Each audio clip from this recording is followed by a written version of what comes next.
Astăzi m-am gândit să fac un machiaj cu cele mai ieftine produse ale mele. Mi le-am întins aici și să încep cu primerul de la ELF. Este cel mai ieftin primer pe care îl am.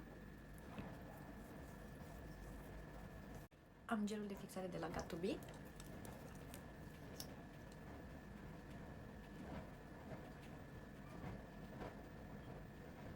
Am și carioca de sprâncene de la NYX.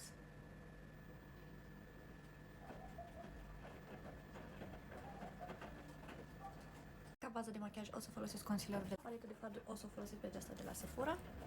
O nuanță de tranziție medie. Singurul rimel in a budget este acesta de la Maybelline, dar este acesta cu schipici, leșin. Am acest fond de ten și o să îl încerc. Sper că e puțin cam portocaliu. Pare că e ok. Concealer îl folosesc pe acesta de foarte, foarte mult timp. Pentru că am câțiva ani buni.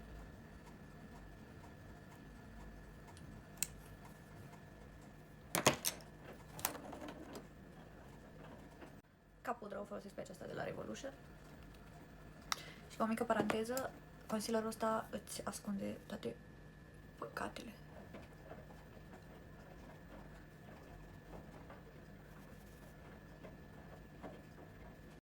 Acesta de la Catrice este absolut superb.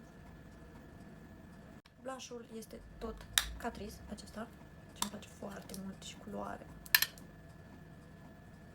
Și este super totuși să filmezi și cu lumina aprinsă, nu doar cu lumina de la lampă, să vedeți că nu arată rău deloc.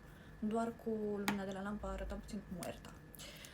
Pe buze o să aplic o combinație dintre un creion de la Catrice și un ruj tot de la Catrice.